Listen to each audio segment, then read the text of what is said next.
Estás escuchando Milenio 3 por Aluka Nanika. 3 y 7 minutos y hablando de portadas míticas del maestro Jean-Michel Jarre, una de nuestras inspiraciones con tantos otros, ¿no? Maestros que dejan sus músicas aquí para que este programa sea tan especial. Esta en concreto, año 78, plena época cósmica, traía en la carátula una serie de, vamos a llamarlo así, extraterrestres, ¿no? Con una especie de binoculares que observaban el mundo. ¿Y hablamos quizá de extraterrestres? No lo sé. Hablamos desde luego del fenómeno OVNI. OVNI sobre España. Siguen ocurriendo casos. Vamos con una rapidísima crónica. Primero, Javi, había informaciones, y además por dos vías diferentes, de un mismo caso, con miembros de la Guardia Civil que nos escriben. Ocurrió el 20 de noviembre, hace nada. Es un objeto en la alta atmósfera, parece, pero que ellos se quedaron muy impresionados y nos lo contaban, ¿no? ¿Qué decían, en resumen? Pues ellos describen además una pareja de la Guardia Civil que está transitando esa noche del 20 de noviembre a la 1:20 de la madrugada aproximadamente por la zona de Castillejo de Mesleón, en Segovia. Descubren que en el cielo aparece una especie de bola de fuego de un tamaño que les impresiona, que hace un recorrido muy extenso y en un tiempo récord prácticamente, y dice que van dejando una estela de un color entre rojizo y amarillento que va oscilando conforme va pasando el tiempo hasta que desaparece al cabo de unos segundos. Esto ocurre en la autovía de Burgos. Ellos se quedan alucinados por lo que han visto. Esta pareja ven los dos lo mismo y durante unos minutos, en lo que terminan de hacer ese trayecto que estaban realizando, pues lo pasan preguntándose qué es lo que han visto y teorizando qué puede haber sido ese objeto. Por eso nos escribían. Lo interesante es que estamos percibiendo una apertura por parte de estos amigos, bien sea Policía Nacional, policías locales, Guardia Civil, incluso ámbito militar, que a veces en la noche tienen que hacer sus guardias y están enviándonos sin ningún miedo, cosa que yo agradezco muchísimo, las informaciones. Y de verdad, para nosotros es un honor. ¿Por qué? Porque siempre ha sido una traba muy fuerte, ¿no?, en este país, lo de que las fuerzas de seguridad del Estado bueno, pues manden información. Pero claro, como ya la información está al alcance de todo el mundo, es tan difícil parar esa bola que nos llega rápidamente y os llega a vosotros, que es lo importante. A todos los otros, Javier, provincia de Segovia, si alguien vio algo, 20 de noviembre, curioso, puede ser cualquier cosa, porque a esa altura y con esa descripción. Hay otro caso mucho más raro que también llega hace unos 15 días y este sí que tiene otros tintes, y ahora conectamos rápidamente con Italia para que Javier ponga la guinda con otra historia sorprendente y con una gran esfera de luz también, por lo que parece. Esto ocurre, Javier, ¿en qué parte de España? Es una pareja que va en su vehículo, ¿no? Sí, esto ocurre en la madrugada del 4 de noviembre, entre las 3 y las 4 de la madrugada aproximadamente, en la autovía A92. Ellos iban dirección a Alicante, cuando de repente descubren que en la carretera parece que los adelanta una especie de luz rojiza. Recuerda a esa escena de Encuentros en la tercera fase, o sea, ¿no? Vemos algo ya abajo, no algo que está en el cielo lejano, sino algo que está muy cerca de la tierra. A ras de su coche, prácticamente algo que les atemoriza por momentos porque descubren que no es algo natural. Y hemos hablado con ella, hemos hablado con Carmen, una de las 4 personas que iba en el interior de ese coche en la noche del 4 de noviembre, y esto es lo que nos ha contado. Y al ratito de pasar bien más, empezamos a ver una luz roja, pero era como solamente un foco, y nos cambiamos de carril y la luz se cambiaba donde nos poníamos nosotros, hasta que empezamos a hablar de la luz, y era, oye, qué luz más rara, y de buenas a primeras desaparece. No había ninguna salida, ningún área de descanso, ni nada. En la zona de Diezma, en concreto, saliendo de Andalucía, dirección a Levante, se encuentran con algo que dice que llegan a detectar que se cambia de carril, o sea, que es algo que no está en el cielo, sino que está prácticamente a ras de tierra. Llega a estar a unos 200 o 300 metros del coche, con momentos incluso en los que llega a aproximarse e incluso a hacer adelantamientos al propio coche, que es en ese momento cuando descubren que no se trata de una moto, como creían en un principio, de un Ellos creen foco. que es otro vehículo, ¿no?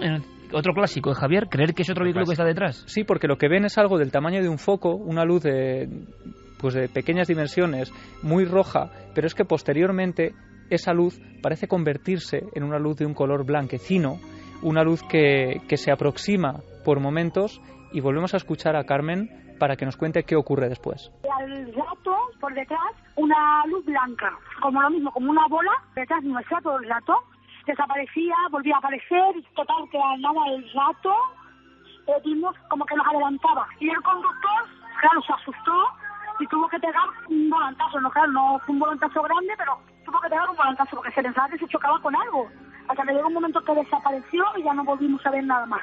la verdad es que nos asustamos bastante. Yo no quería mirar para atrás, la verdad que estábamos muy asustados. 3 y 12 minutos, esto es Milenio 3 y como siempre este es el programa en la cadena SER que trae toda la información del misterio, cuándo está pasando, cuándo está ocurriendo, es nuestro compromiso este año. Y Javier, compañero, ¿cuántas veces, cuántas historias pensé que me iba a chocar con algo? Algo se puso a la vera de nuestro coche. Nos recuerda a los clásicos de la ufología con la misma definición. Es un fenómeno, es un encuentro cercano de alguna forma. Desde luego, encuentros que siguen produciéndose y en este caso, fíjate, el último nos llega desde Italia de una manera muy curiosa, porque tú hablabas antes del aperturismo que se está viviendo en España, en fin, con autoridades de todo tipo que ya admiten, en fin, que estas cosas se están produciendo en nuestros cielos y nos las comunican. Bueno, pues en Italia todavía les queda un poco de recorrido para aprender, porque fíjate, el presidente de la región de Lombardía, que es una de las regiones más ricas de Italia, donde está Milán, Roberto Formigoni, estaba el pasado jueves, este día 22, en París, en la zona de Trocadero, cuando a la 1:36 de la mañana manda un tuit a través de su teléfono móvil en el que incluye una fotografía de un objeto no identificado que él acaba de obtener en ese mismo momento sobre un bloque de apartamentos del centro de París. Y le extraña y lo ve directamente, que es algo no muy habitual, no convencional, no es ningún avión, no es nada. A él le llama muchísimo la atención, él es un político, en fin, de largo recorrido en Italia, tú imagínate, él tiene 65 años, es graduado en Filosofía de la Universidad Católica de Milán, en fin, un tipo con formación, y desde 1995 ha renovado una y otra vez 4 mandatos al presidente, digamos, a la presidencia de la región de Lombardía, es un tipo muy, muy conocido en ese país, y él por instinto ve aquello, no sabe lo que es, hace una fotografía con su teléfono, lo tuitea con un texto muy breve que te voy a leer, dice: un ovni en París, he visto esta cosa en el cielo, se movía, la he fotografiado y después ha desaparecido.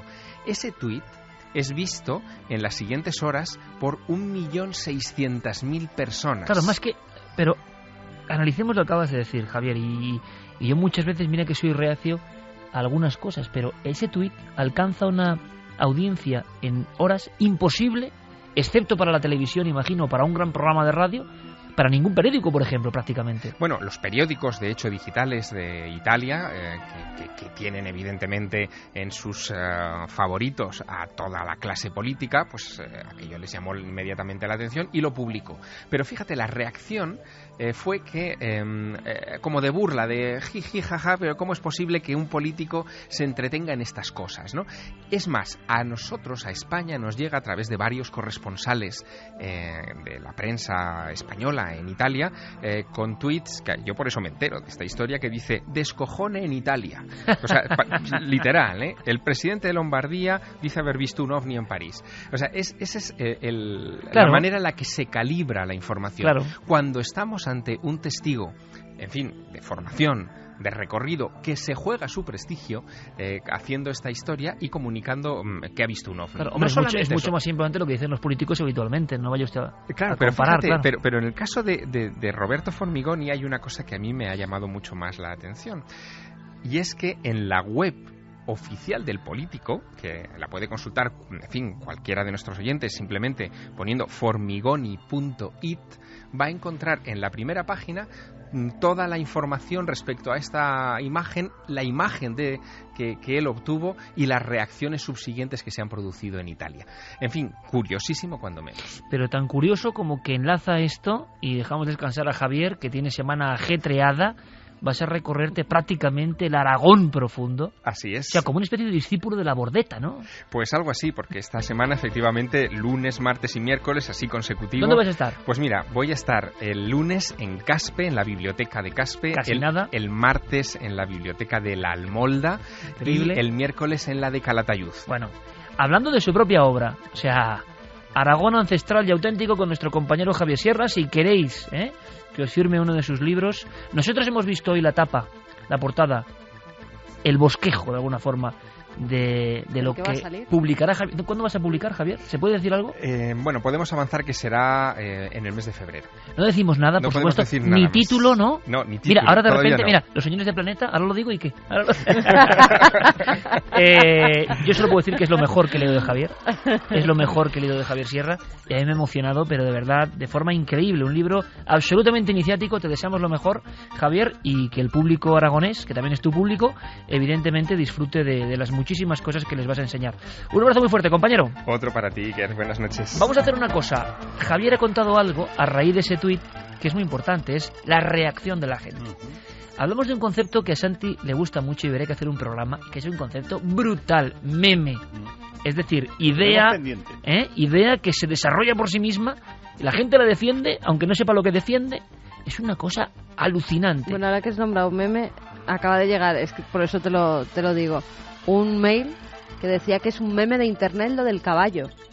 Es un meme. Sí, porque también les llaman esos movimientos. Exactamente. Pues eso es. El concepto meme, qué curioso, también surge en la red o se le llama a estos movimientos aparentemente espontáneos que alcanzan una cima brutal de popularidad y que luego mueren por sí mismos, ¿no? Vas a tener que estudiar lo del caballo porque hay un temazo, ¿eh? No, me ha mandado hace un rato un amigo de Twitter un link con la historia del hombre caballo. Por eso con lo cual me lo leeré con mucha atención.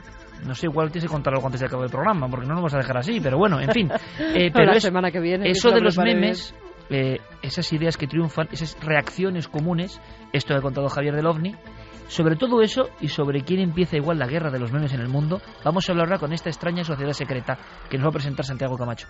Pero antes pasaremos por vuestros mensajes y por supuesto no lo olvidamos, la cuenta atrás. Ya queda menos para la fecha clave en el calendario.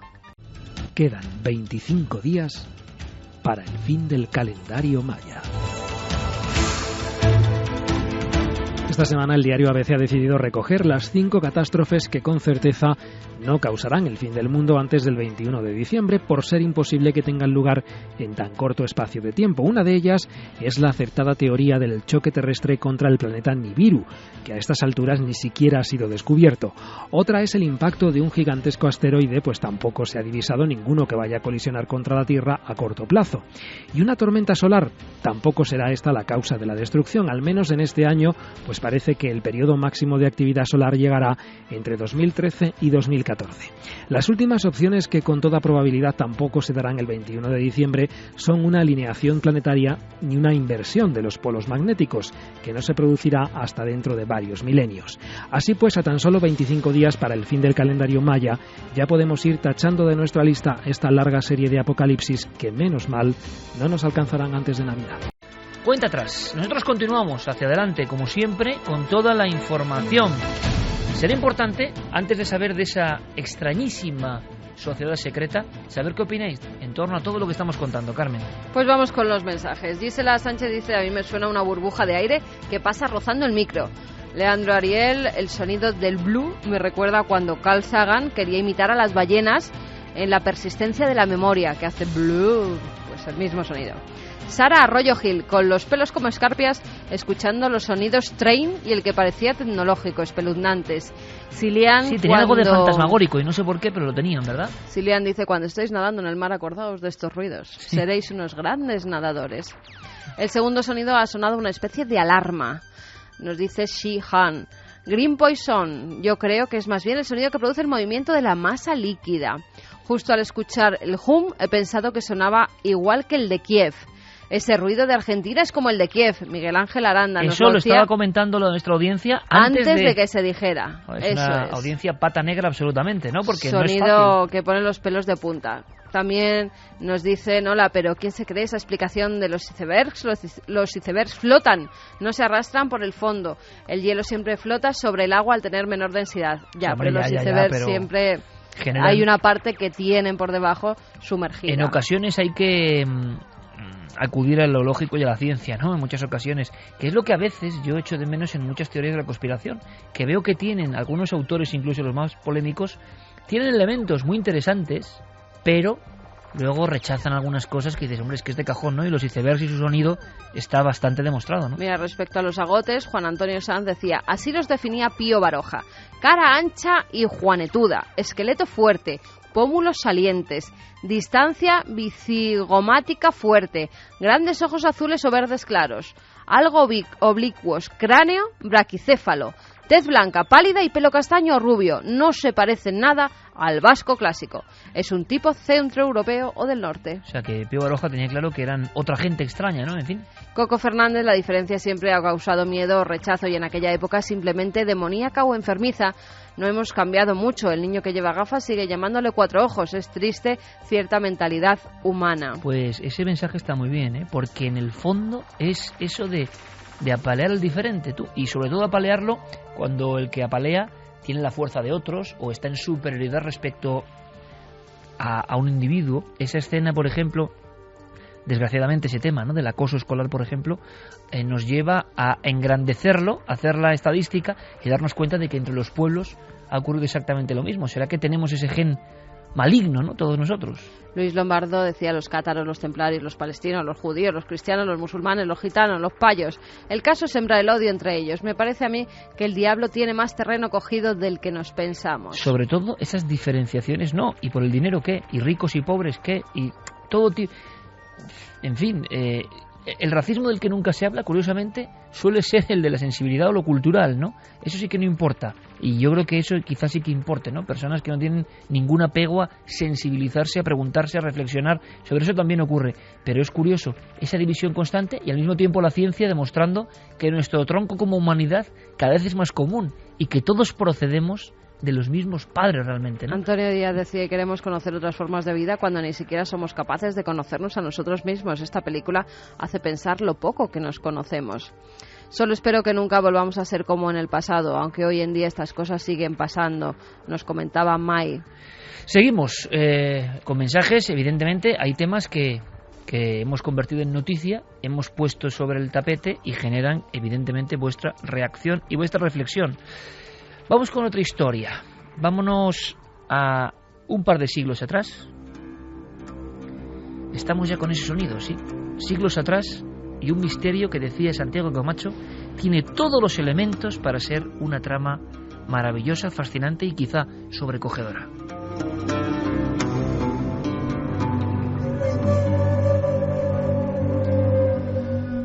Pues sí, Iker, nuestra novela empieza con un personaje peculiar, el doctor Kevin Knight, de la Universidad del Sur de California. Él, en contra de lo que pudiera imaginarse por la introducción que hemos hecho, no es un criptógrafo, no es un historiador. Él en realidad es un experto en traducciones informáticas. Él es el que hace esos programitas que luego aparecen en los buscadores, que luego nos compramos para los ordenadores o que ya están en nuestros teléfonos móviles, que nos traducen de un idioma a otro. Parece fácil, pero no lo es. Y un día tuvo noticia de un extraño documento. Se llama el códice o el manuscrito Copiale. El Copiale no se sabía nada de él hasta después de la Guerra Fría. Apareció en la Academia de Ciencias de la República Democrática Alemana, estaba en el Berlín Oriental. Los alemanes orientales lo custodiaban como un gran tesoro y nadie sabía lo que tenía escrito. De hecho, el doctor Kevin Knight, cuando lo vio por primera vez, se quedó fascinado. Vamos a escuchar en sus propias palabras qué es lo que se encontró. El documento es un cuaderno de unas 100 páginas que incluye 75.000 caracteres. Fue escrito hace cientos de años, cifrados por completo hasta el punto de que no teníamos ni idea del contenido del libro y no sabíamos cómo empezar a descifrarlo. 3:26, debe haber mucha expectación con esta historia de Santiago Camacho, seguramente con los sonidos del agua también, porque me comunica desde su nicho, ¿no?, al otro lado del cristal, junto a Geray, me comunica Fermín Agustín, nuestro compañero, que en este momento Milenio 3 es trending topic y para un programa de radio no está nada mal. ¿Qué significa? Que el inconsciente colectivo está escuchándonos. Os lo agradecemos de todo corazón. Escuchemos entonces tanta gente lo que cuenta maese Santiago Camacho. Pues eso fue lo que se encontró el Dr. Knight. 105 páginas en un bello volumen, encuadernadas en oro, con los cantos verdes, y que nadie sabía lo que ponían. Era un texto larguísimo, no hay separación entre palabras. Esas 105 páginas están completamente llenas ¿de qué? De letras abstractas, de dibujos que parecen ideogramas chinos, de letras romanas perfectamente reconocibles, caracteres griegos, un galimatías que era absolutamente indescifrable. Los historiadores, los expertos, por el papel, por el tipo de tinta, lo habían fechado aproximadamente en 1760. Y la verdad es que había quien, como en el caso del manuscrito Voynich, decía que incluso podía ser una falsificación, es decir, que algún gracioso de Internet de la época pues podía haberse dedicado a falsificar un falso manuscrito cifrado para engañar a los incautos y quién sabe si algún coleccionista pues vendérselo diciéndole que contenía un secreto de gran valor. O sea, fakes de la antigüedad, ¿no? Elementos virales, pero de la antigüedad. Pues sí. Pero el doctor Kevin Knight no lo creía y solicitó a Google que le cediera para su investigación los algoritmos que utiliza en su traductor precisamente de su portal. Algoritmos que él modificó y con los que diseñó un programa para intentar traducir sin saber en qué lengua estaba ni qué cifra había aquel extraño galimatías. Y la verdad es que era una tarea enormemente complicada. Fíjate que para representar una sola letra había combinaciones de hasta 7 caracteres, es decir, había secuencias de 7 letras que simplemente simbolizaban una sola. De hecho, uno de los grandes avances fue cuando descubrió que las letras reconocibles, tanto las griegas como las latinas, en realidad estaban puestas para despistar. Es decir, no significaban absolutamente nada y realmente eran los símbolos abstractos los que contenían la cifra que realmente era relevante. Pero hay más, también había símbolos que, igual que había 7 para representar una letra, había uno que representaba varias letras, o incluso símbolos que representaban solamente una palabra entera, con lo cual la tarea era ingente. Pero finalmente, tras 3 años de trabajo, comenzó a ver la luz, y su primera frase le impresionó enormemente. Lo escuchamos. Las primeras palabras del documento son ceremonia de iniciación, lo que suena muy excitante. No teníamos ni idea de lo que trataba el libro, pero las siguientes palabras eran sección secreta. Solo después de descifrarlo nos dimos cuenta de que era un documento de una sociedad secreta de 1730.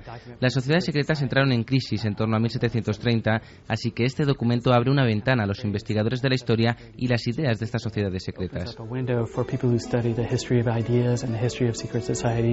Unas frases que hablan directamente del sentido ocultista de ese trabajo.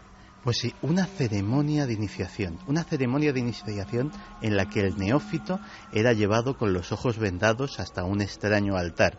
Allí se le descubrían los ojos y se encontraba ante él una hoja de papel en blanco. Y el gran maestre le decía, lee lo que pone. Y el neófito decía, pues está en blanco, no puedo leer nada. Pues delante de él se le ponían una serie de anteojos. Y decía, elige uno, póntelo y lee lo que pone. Seguía sin poder leer nada. Entonces el maestro le decía, vamos a lavar tus ojos. Con un paño y un poco de agua le frotaban los ojos y decía, lee lo que pone. Y decía, sigo sin leer nada, maestro. Y entonces decía, pues vamos a operar tus ojos para que veas. 2 personas al aterrado neófito le sujetaban por ambos brazos, mientras parecía que se acercaba al maestro con un extraño instrumental. Al final simplemente le arrancaba un pelo de una ceja con unas pinzas. Era la operación simbólica que hacía ver al neófito una nueva realidad. Ahora mismo hemos vivido la escena, ¿eh? Me la estoy imaginando como en esos pequeños cuartos sin ningún tipo de iluminación, donde el neófito pasaba a otro plano, ¿no? Hacía análisis. Ocurre en casi todas las sociedades secretas. Hay un rito que siempre significa dejar atrás la vida ordinaria y empezar con esa vida de iniciado, es decir, que conoce secretos que solo comparten unos pocos. Bueno, ¿y quién está detrás de todo esto, Santiago? Pues ni más ni menos que la alta e iluminada orden de los oculistas de Bluffenbüttel. ¿Eran oculistas realmente? No, ninguno era médico, ninguno operaba los ojos, ni hacía gafas, ni nada por el estilo. Entonces, ¿por qué esta orden, que también se conocía abreviadamente como el Gran Ojo, se hacían llamar los oculistas? Pues según sus propias palabras, decían, nosotros somos los doctores del ojo, nosotros vemos lo que nadie ve, y dejamos a la gente ver o no ver las cosas que deseamos. Nosotros somos los que cambiamos la realidad. Ese era el propósito de aquella sociedad secreta. Bueno, realmente estamos asistiendo a un momento que habrá ocurrido así realmente, pero, Santiago, personas que de alguna forma serían que publicistas de temas en el sentido de imponer conductas, imponer verdades. ¿Qué se escondía tras esas frases o qué se sabe ahora mismo tan genéricas, ¿no? Pero que parece que, claro, toda la sociedad secreta del mundo ha querido dominar la información, ¿no? Sí, de hecho, básicamente de lo que se puede deducir de este volumen, que se cree que no es el único que debió dejar esta sociedad, porque digamos que es como una especie de manual del principiante o manual del neófito, se deduce que era una sociedad de inspiración política, tenían fines para influir en la sociedad, con una carga esotérica importante, muy influidos por la masonería y desde luego cuya aspiración era influir en la realidad o en la percepción de la realidad de los demás, lo cual es fascinante porque nadie hasta ahora ha sabido de la existencia de esta sociedad y desde luego si no sabemos que existió entonces tampoco sabemos si acabó en algún momento o perdura todavía. Los oculistas en el concepto de ver, ver más allá, ver la realidad, ver la profundidad. ¿Y tendremos más información en el futuro, Santi, de este grupo? Pues hay quien, de hecho el propio Dr. Knight está todavía trabajando con el manuscrito porque hay una teoría que dice que simplemente han descifrado una capa, que puede haber dentro del propio manuscrito codificadas más cosas, que a lo mejor resulta que las letras latinas y las letras griegas a lo mejor no están solo para despistar, sino que son una segunda o tercera capa dentro de ese enorme mensaje cifrado. Desde luego, también sabemos cosas de cómo funcionaban. Por ejemplo, se recomendaba al neófito en público no tomar partido nunca, no discutir con nadie, dar a todos la razón, que nadie sepa tus inclinaciones ni tus creencias. Eso solo queda para nosotros. ¿Y se sabe algo más? Pues se sabe, por ejemplo, que en las ceremonias no se revelaba la identidad y que si se encontraban en público tenían una serie de signos secretos, como sucede en otro tipo de logias, para reconocerse. Uno que llamaba mucho la atención, había varios, pero uno de ellos era simplemente hablar del tiempo. Y entonces si sospechabas que otro era miembro de tu misma sociedad, le preguntabas, oye, ¿qué tiempo hace fuera? Y si te contestaba lo contrario del tiempo que realmente hacía, era probablemente que fuera uno de tus hermanos. En fin, la verdad es que el tema es apasionante y el trabajo del Dr. Knight todavía puede dar mucho que hablar, porque no contento con haber descifrado una de las ballenas blancas de los criptógrafos desde hace 10 años, afirma que se va a meter próximamente con las cartas del asesino del Zodíaco, que también están sin descifrar todavía, y con el manuscrito Voynich, y cree que con sus algoritmos y con su nuevo sistema puede tener éxito donde todos los criptógrafos han fracasado. Bueno, espero que en los próximos días nos salgan diciendo que todo es una manipulación, que no es así, que el copiar es falso, porque también entraría dentro quizá de la actuación de otros oculistas, ¿no?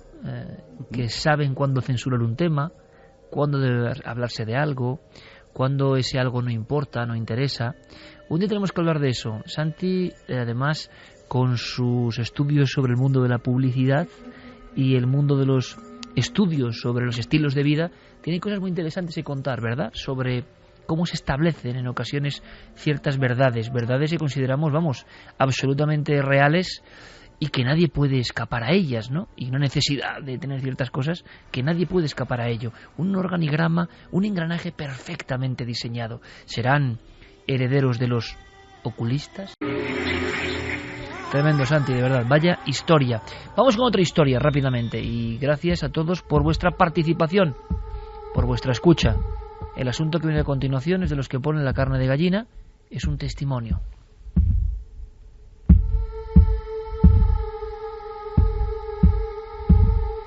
Una casa como otra cualquiera, pero donde pasan demasiadas cosas que no son cualquier cosa, desde luego. En este caso ya no solo una casa, no solo un piso concreto, sino todo un edificio. Puede estar maldito todo un edificio. Veíamos algo parecido en Valencia, el que se llamó ese edificio de la calle Tres Forques, el edificio maldito de Valencia, bueno, pues parece que en Madrid, en la zona de Embajadores, no vamos a decir la zona concreta, por supuesto, solo te diré que hace unos días, comprobando esa dirección exacta, porque la tenemos, aparecía en una página web dedicada al alquiler de estudios y de pisos un piso concreto de ese mismo edificio. Por lo tanto, hemos podido ver esas fotografías.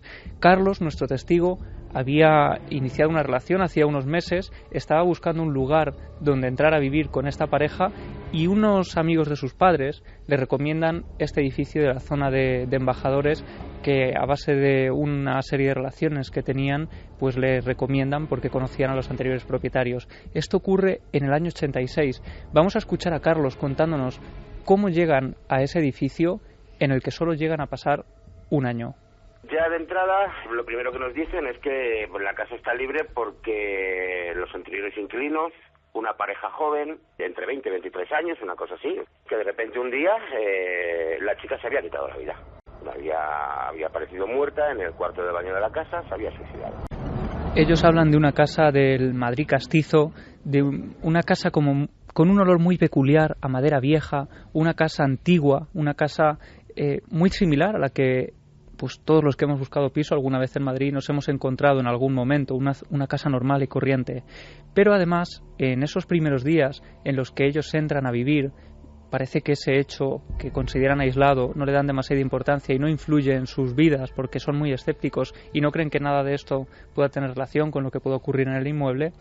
Empiezan a tener problemas de todo tipo, tanto con las tuberías, empiezan a formarse grandes goteras en el interior de su casa, encuentran incluso charcos en el centro del salón, agua cayendo a chorros por las paredes, es decir, que tienen problemas desde un primer momento. Pero empiezan a darse cuenta de pequeños detalles que parecen indicar que no todo va bien. Y bueno, pues a partir de ahí todo fue una sucesión de acontecimientos. Nosotros en aquel momento quizás no nos tomábamos con el escepticismo inicial mío, pero lo cierto es que las plantas no crecían en esa casa. Ninguna. Y había luz de sobra. El salón daba un patio con muchísima luz. Las plantas no crecieron ninguna a lo largo del año. Todas se murieron. Por lo tanto, estamos viendo ya a unos inquilinos que empiezan a estar un poco suspicaces, ¿no? Empiezan a pasar demasiadas cosas. Eso del agua, por cierto, nos han llegado varios casos donde se relaciona averías absolutamente cotidianas con incremento, ¿no?, de la actividad más o menos extraña. Pero continúa, Javi. Bueno, y el caso de las plantas también. Hace unas semanas teníamos el testimonio de María, de la Casa del Ciego, donde decía que también colgaba todas las plantas en los balcones de su casa y en una zona muy concreta, en una estancia de esa casa, nunca crecían las plantas. Pero es que ellos, en un primer momento, creen que todo esto son una serie de fenómenos aislados que solo empiezan a darle la importancia que tienen cuando se marchan del lugar un año después de entrar allí a vivir. Y es que se dan cuenta, posteriormente, de que no solo las plantas parecían tener un comportamiento extraño, sino también los propios animales. Los animales no podían estar en esa casa, estaba en un estado de nervios. Que un perro de unos amigos que venía a visitarnos, que o bien no se separaba jamás de sus dueños, pero nada, y era un perrito de estos pequeños, muy nervioso también, muy que te va a oler y a jugar, no se movía de los pies de ellos, y cuando ellos se levantaban de la silla, inmediatamente el perro salía por la escalera abajo, como alma que lleva el diablo, no quería saber nada de esa casa. Una noche, cuando ellos estaban durmiendo, acababan de llegar prácticamente a casa, escuchan unos golpes en la puerta y un extraño sonido en la cerradura de la entrada a casa. Asustados, creyendo que alguien está intentando entrar a robar, está intentando forcejear la puerta, salen a ver qué ocurre y se encuentran a una mujer que no habían visto en su vida y que parece o dice tener algo que ver con esa misma casa. Recuerdo también que nos encontramos a una chica un día, no muy entrada a la madrugada, pero de madrugada, intentando abrir las puertas de las casas. Y cuando yo abrí la mía, porque intentaba meter algo por la cerradura, que yo entiendo que sería una llave, no te creas que se sorprendió lo más mínimo, o sea, no se me miró, yo la pregunté, ¿pero qué estás haciendo? Y me contestó, buscar mi casa. Esta escena en concreto sí da genera una sensación como que eso concentraba cosas muy raras. Cuando acabe, Javi, comentaremos algo de una casa que va a ser importante mañana, precisamente en Cuarto Milenio. Pues esta mujer es una mujer completamente normal, una mujer alta. Él dice que además tenía cierta belleza, era una mujer joven, con una gabardina, una mujer que no parecía pues un ladrón o alguien que quisiera entrar a robar en el domicilio. Y además, cuando ellos le preguntan ¿qué haces aquí? Y mantienen esa breve conversación, después, sin despedirse, ella se da la vuelta sin mediar palabra, sube por la escalera, sube por el rellano y prácticamente desaparece, porque días después, hablando con los vecinos, preguntándoles si habían visto a esa mujer o si alguien podía conocerla, nadie sabía nada de esta persona con la que habían mantenido una conversación. Pero es que días después, todo esto, Iker, en menos de un año, ocurre algo muy desagradable en el piso de arriba, y es que el hombre que vive tan cerca de ellos, un hombre aparentemente normal, que siempre saluda y que mantiene un trato cordial con todos los vecinos, una noche llega a intentar matar a su mujer a hachazos. Todos nos dimos cuenta ese día que verdaderamente todos vivían en el mismo estado de ansiedad y de tensión que se respiraba desde que entrabas en esa casa. El chico era una persona completamente normal, jamás se le ve borracho ni con ningún otro tipo de actitud violenta o agresiva. Y de repente un día, a nosotros al día siguiente, comentándolo pues entre toda la gente que más o menos pasó en mi misma planta y pasó a 3 metros de distancia de mí, pues nos dijeron que ni había bebido nada ni nada, sino que simplemente llegó del trabajo raro, que cogió un hacha y quiso matar a su mujer a hachazos. La escena de pánico que se vivió en el edificio es imaginable fácilmente, todos los vecinos asustados, intentando comprender qué había pasado porque se había armado un gran revuelo en todo el edificio. Y cuando finalmente entre varios policías consiguen reducir a este hombre que había intentado matar a su mujer sin motivo aparente, pues este testigo con el que estamos hablando hoy, Carlos, escucha a los 2 últimos policías que están bajando la escalera cuando ya ha caído la noche y ya ha terminado todo su trabajo en el edificio. Escucha que uno de los policías le dice a otro, le hace pensar un poco en todo lo que ocurre en ese edificio. Parece que entre ellos ya conocían ese lugar. Cuando llega la policía, yo oí a 2 agentes de policía hacer el comentario ya después de que había pasado todo, cuando ya se retiraban, yo creo que serían los últimos en salir, comentaban que lo extraño de esa casa, que tenían que intervenir cada 2 por 3. Pero es que vemos que ha habido todo tipo de fenómenos. Por supuesto, uno de los más impresionantes, uno de los que todavía hoy, tantos años después de que ocurriera, sigue poniéndole la piel de gallina, porque no se esperaban que ocurriera todo aquello. Pero es que después de todo esto empiezan a vivir también fenómenos extraños dentro de su propia casa. Sonidos de puertas que se abren y se cierran solas, objetos que son cambiados de sitio, y además él me explicaba que la casa tenía pues unos 30, 40 metros cuadrados, era una casa muy pequeña, por lo tanto, en cuanto le descolocaban una silla o una mesa, se daban cuenta perfectamente de lo que había ocurrido, porque llegaba a imposibilitar que pasaran por un pasillo. Y además que sabes perfectamente que esos muebles se han movido porque la casa era tan pequeña, pues que era de 45 o 50 metros cuadrados la casa. Es que si estaban los muebles en esa posición no pasabas, no pasabas. Luego por fuerza sabíamos, y no solo pasaba con las sillas, también pasó alguna vez con un florero de flores secas que teníamos, porque insisto que no había manera de que creciera una planta ahí. Finalmente, Iker, y esto ocurre, es el último fenómeno que genera un terror auténtico en esta pareja, que hace que tengan que marcharse de la casa. No ha pasado ni un año desde que entraron allí a vivir y tienen que marcharse. Además, estaban a punto de casarse, creían que estaban viviendo una serie de fenómenos que estaban amargándoles la vida, que no les estaba favoreciendo la relación, y deciden marcharse de allí a raíz de este incidente. Una noche, durmiendo tranquilamente, sonó un ruido muy fuerte, un ruido sordo, que lo primero que notamos fue una sensación de luz directa, que provenía del descansillo, del pasillo que había para dar entradas a los distintos pisos. Entonces, claro, ves la calle, la planta. Yo lo único que pensé era que alguien había entrado en la casa. Y empuñé mi cuchillo y salí a mirar qué pasaba, absolutamente acojonado, si me permites la expresión, porque yo ese día pasé miedo, pues intentando buscar al que yo pensaba que había entrado en mi casa. Y no fue tan, no. También desconozco el porqué, pero todas las puertas de la casa, incluida la de la calle, que siempre cerrábamos con doble cerrojo por dentro, estaban abiertas de par en par. Solo mi casa, solo el cuarto C. Bueno, pues biografía, ¿no? De una casa pequeña y un edificio donde pasan muchas cosas. Biografía perfectamente coordinada por Javier Pérez Campos y que sabemos que no son casos aislados, pero a ver quién es el guapo, entre comillas, que se atreve a... Claro, esto se puede contar cuando uno se ha marchado de allí, ¿no? Esos lugares depresivos, ¿no?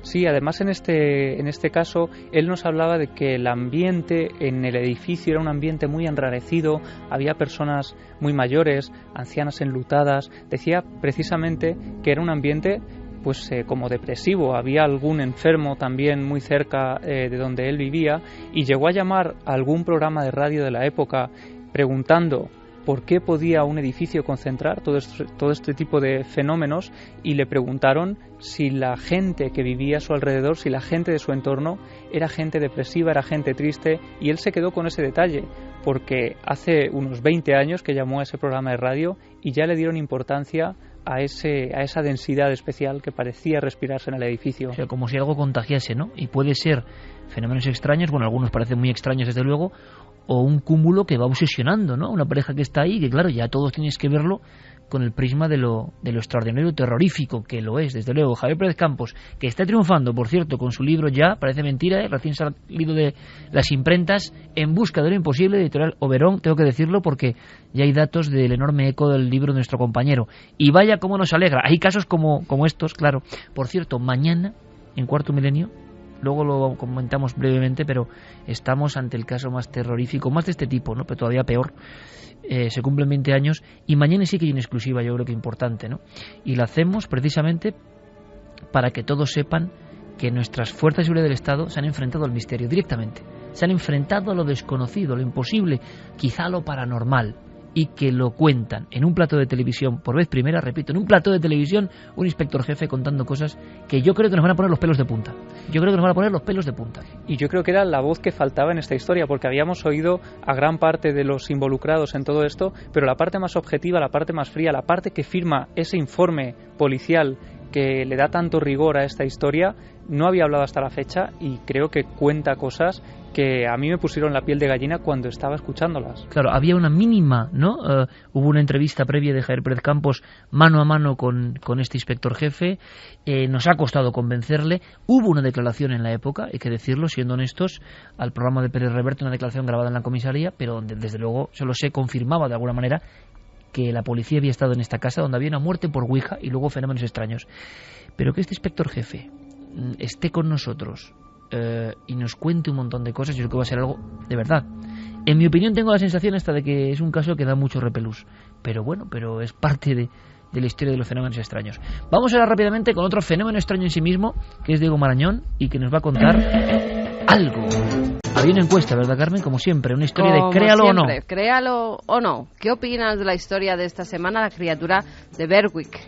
Falso, 72,2%. 72%. Y verdadero, 27,8%, que la gente no se lo ha creído. No se lo ha creído porque esta quizá era muy célebre, una criatura extraña de aspecto humanoide que aparecía en una filmación. Diego Marañón, hola de nuevo. Hola, ¿qué tal, Iker? Pues correcto, es falso, pero ojo porque la mayoría de nuestros oyentes han dado por buena la explicación que se encuentra rápidamente en Internet y no es así. Ah, o sea que hay un doble giro, y sí lo decía yo. Efectivamente, la historia es falsa y la foto está retocada por Photoshop, ¿no? Se ven los datos EXIF, analizando un poco la imagen se ve, pero realmente la explicación que circula por ahí es que es parte de la campaña viral de un videojuego. No es así, no es así. La propia compañía, después de como dar a entender que ella era la responsable, lo desmintió. Ese tweet no ha sido tan conocido, pero la compañía de videojuegos dijo, oye, que estamos de broma, que realmente no hemos sido nosotros. El origen de la imagen está en un foro, como tantas otras, concretamente en el foro Archery Talk. Se publicó el 2 de diciembre de 2010 por el usuario Hillbilly Willy, que bueno, hay que decirlo, es el que... Amigo de Santi. Seguro, se ha reído. Santi ha hecho una extraña sonrisa, sí. Y yo creo, no, de verdad, como diciendo, este es uno de mis colegas, ¿no? Ha hecho una risa tipo, antiguamente, con todo el respeto, ¿no? Tipo Germán de Argumosa, ¿eh? Cuando se reía. Y fíjate ese videojuego que dio para 35 páginas de discusión en ese foro. Pero, repito, no es la campaña de un videojuego, sino el trabajo de uno de esos grandes creativos que se esconden por determinados foros. Una aparición tipo Mothman o figura famélica que se enfrentaba a todo lo que estaba a su vera y que era captado por las cámaras. Bien, han acertado 72%, ¿eh? Estaba muy claro. ¿Qué ocurrirá con la historia de esta semana? Créalo o no, de nuestro detective de lo insólito. Diego, todo oído somos. Pues fíjate, yo me quiero ir hasta el 15 de noviembre de 2009, cuando tú, precisamente, Iker, pasaste unas cuantas horas para grabar un reportaje de Cuarto Milenio en un lugar muy especial, porque la cera, ese elemento aparentemente tan común, da para bastante en el terror. Ya lo decía hace unos años todo un maestro. Escucha. La cera es protagonista de muchos relatos de miedo y de muchos argumentos cinematográficos. En las películas donde interviene el demonio, como en El Exorcista o en La Semilla del Diablo, siempre hay velas. Velas rojas o velas negras con las que se llevan a cabo invocaciones o maleficios o figuritas de cera para ser utilizadas en magia negra y en brujería. Bueno, y sobre museos de cera hay también muchísimas películas. La de esta noche, por ejemplo, Los crímenes del Museo de Cera. Yo, modestamente, no utilizo la cera para el terror, no.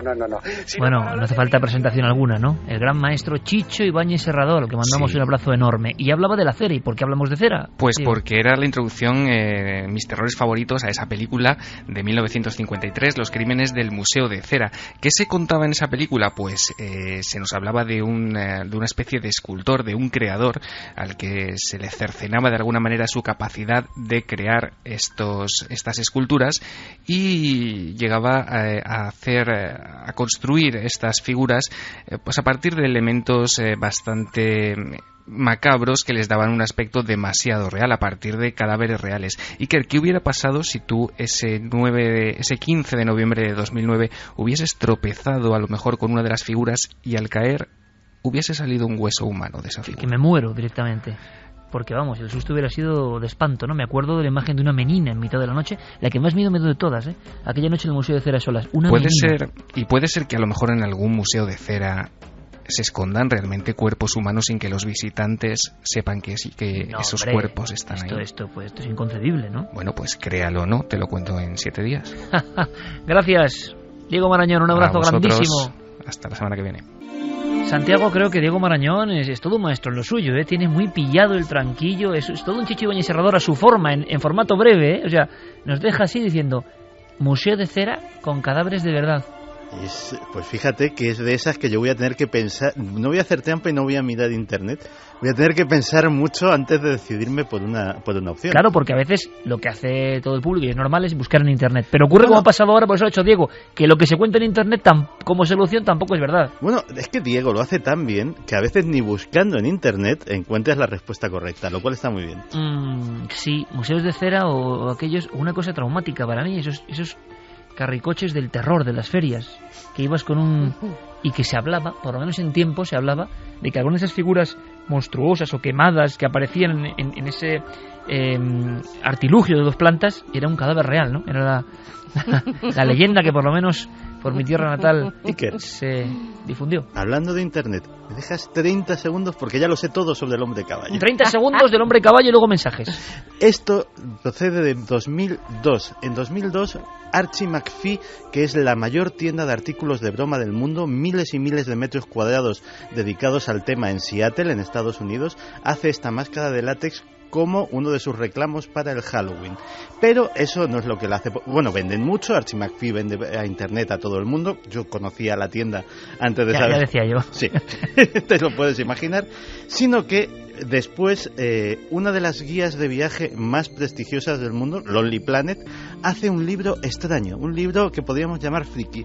Se trata de la guía Lonely Planet de viaje experimental, en la que propone a los viajeros formas diferentes de viajar.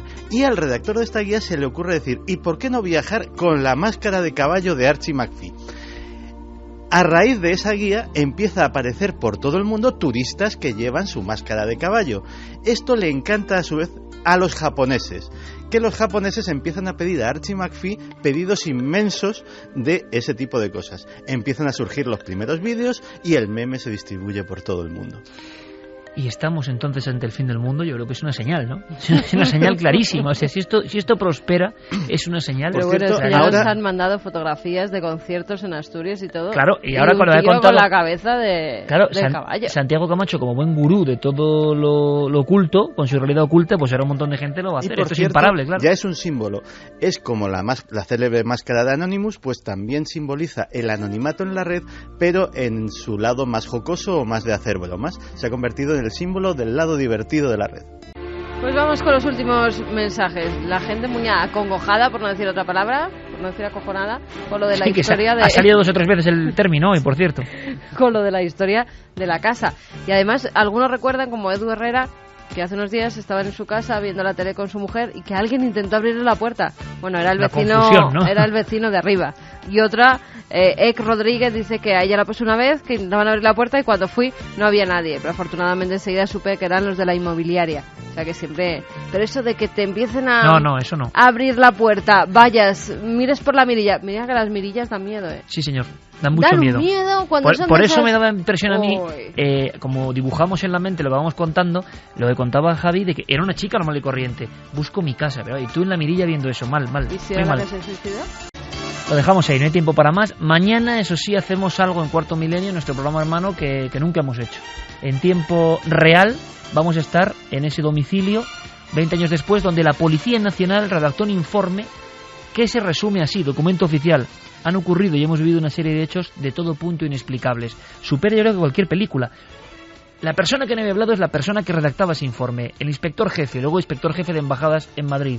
Mañana va a estar en Cuarto Milenio y creo que es un paso importante, porque cada uno puede pensar lo que quiera, claro, pero quien lo dice, cómo lo va a decir, yo creo, y lo que nos va a contar es como para reflexionar.